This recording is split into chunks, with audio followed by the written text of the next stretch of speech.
Eventually, though, the plot caught back up to Morgan meeting John. And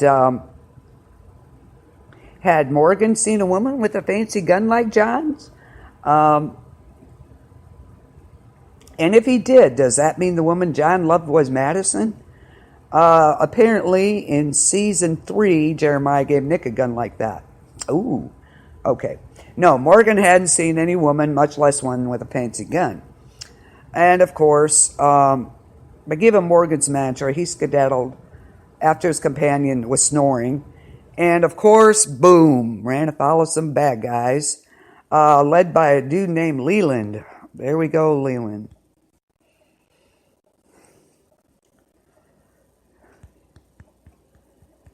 Yeah, he was he was definitely interesting.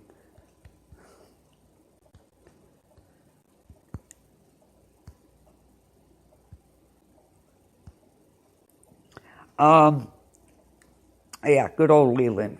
And Morgan was assisting. He was just passing through when John showed up and saved him, which only got them both in trouble. Next, to ride to the rescue was a woman named Al. As we now know, it was Althea. When Leland wouldn't trade Morgan and John for a case of cup of noodles and some palm balls, what a deal, come on. She pulled the lever on her SWAT truck. And I remember him saying, "You going to pull that lever?" And she's like, "Yep." And pulled it, revealing her own machine guns pointing at the villain and his cronies. If that was the way it was going to be, why'd she even act like he'd had a choice about what to do? I mean, come on. There's always a choice, she said. This just happens to be an easy one. And then once Al, John, and Morgan were on the road, she made it clear that she hadn't rescued them out of the goodness of her heart. "You guys owe me," she said. Their stories, as it turned out. What did they owe her? His stories. She'd been a journalist and was recording people's post-apocalyptic histories. Oh, John was really happy about this, if you remember. And readily told the tale of his meeting Laura, the woman he'd loved and lost, but was sure he'd find again. Morgan, not so much. That is some ugly mustard.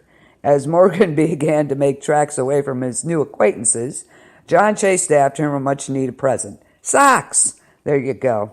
Not just any socks either. They were colorful, funny ones like the kind you get from your kid at Christmas, of course.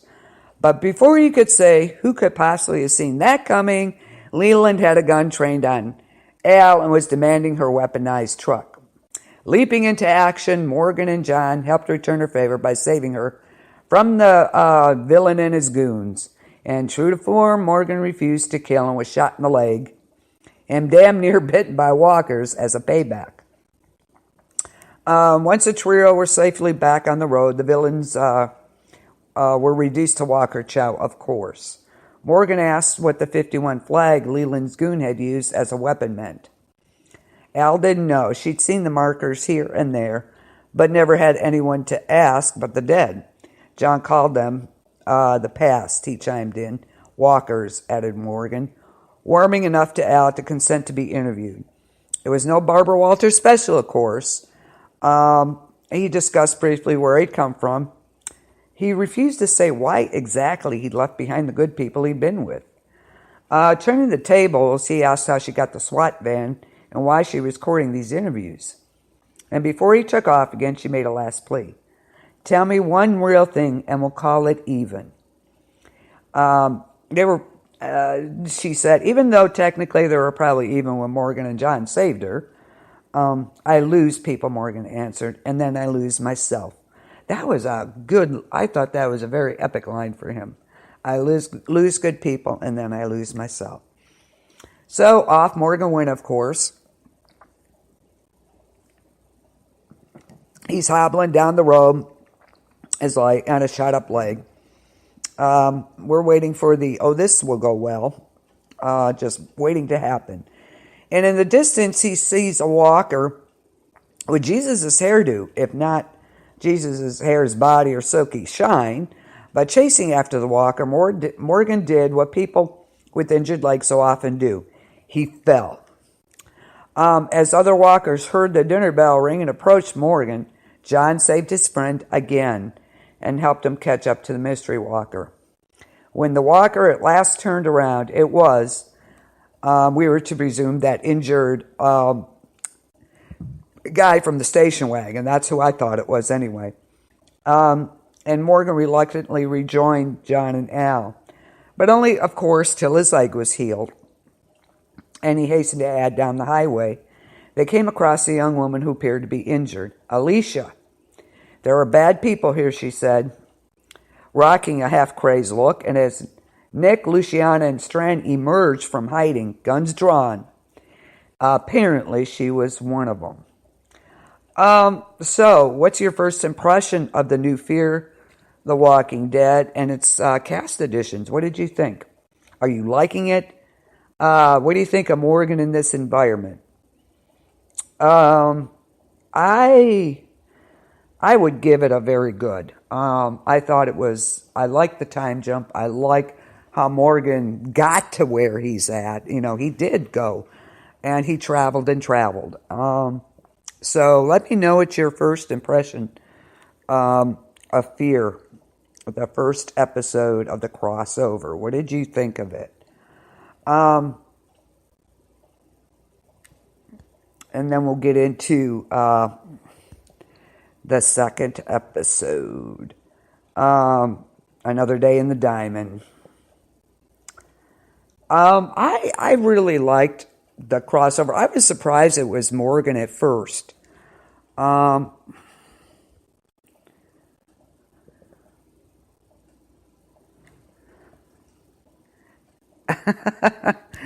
Michelle. Glad you could make it. What was your impression of the first episode of Fear the Walking Dead with the crossover?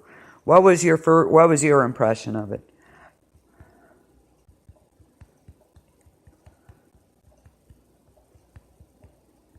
You know, I thought at first when they said Morgan was going to be the crossover character, I was like, wow, didn't see that coming.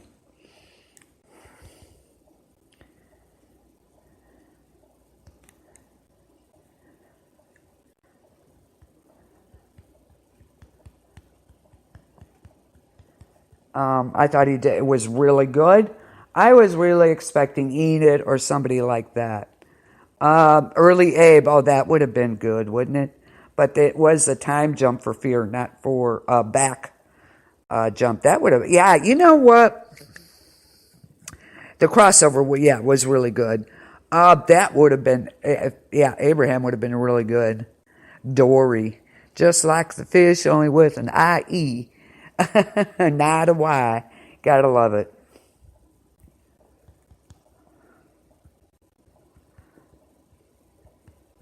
But his character is interesting, and so is Althea. Yeah, I really liked the jump. I did. It was much better. I was not expecting it to be as good. I really wasn't.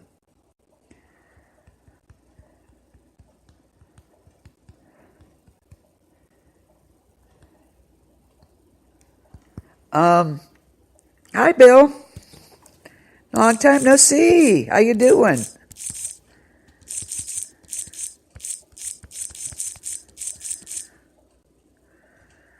If I could spell, I'd be in good shape.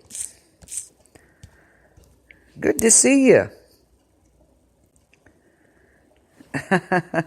Yep, Hike's here.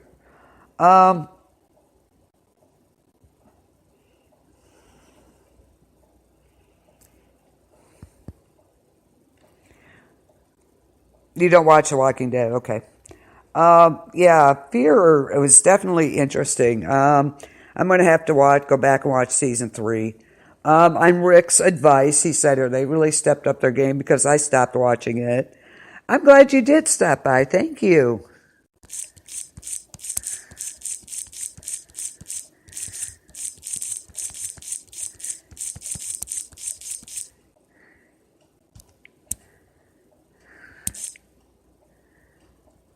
Thanks, Bill, for stopping by. Good. It is good to see you.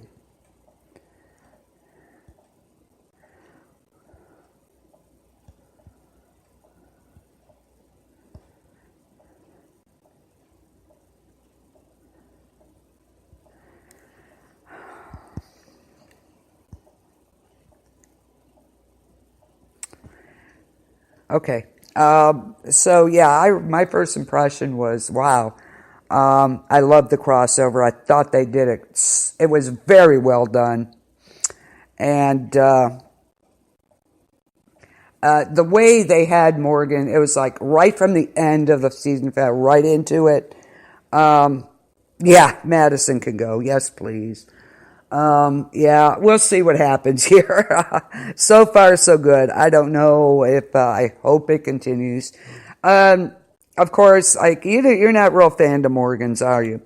But you gotta love Crazy Morgan. I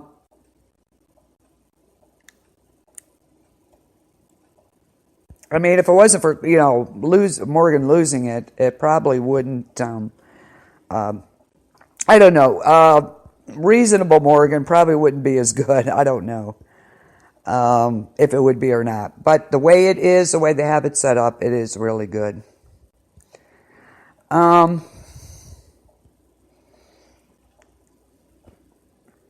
So I'm glad everybody thinks so that watched it. If you watched it, excellent.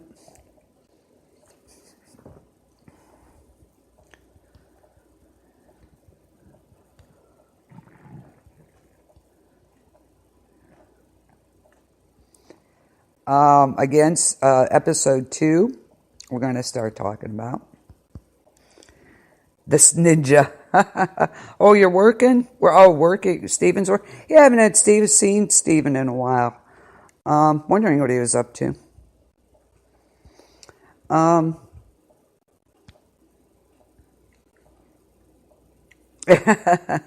Yeah, me too, Michelle. But I really liked how they did it. I really did.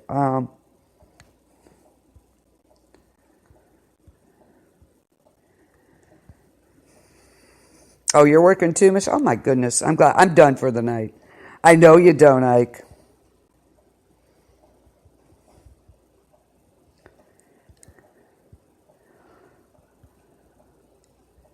Not even Crazy Morgan? I know you don't like Morgan. Why?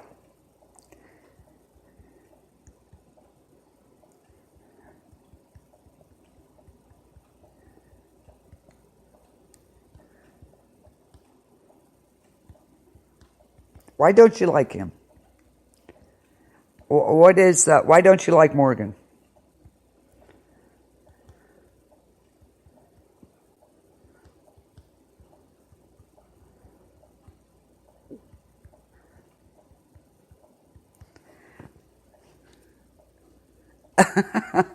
Well, look at all of them. They all go through something like that, Michelle. They really do.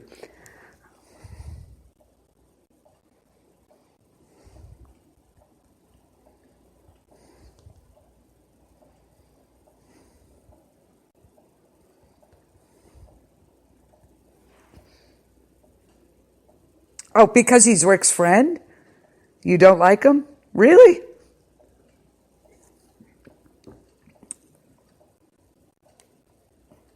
Oh, okay. Yeah, but look at so did the. I mean, no, I don't think so. You think so? You think he gets a pass for everything? Interesting. Okay.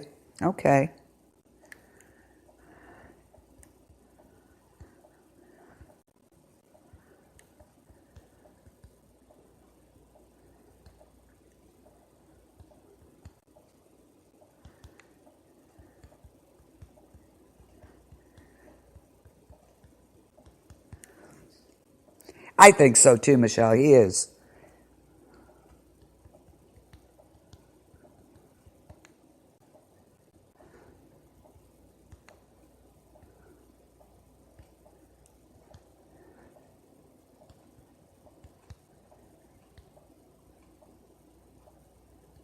I don't think he got a pass for everything.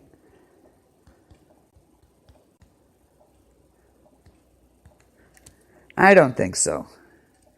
Yeah, when he's in beast mode, absolutely.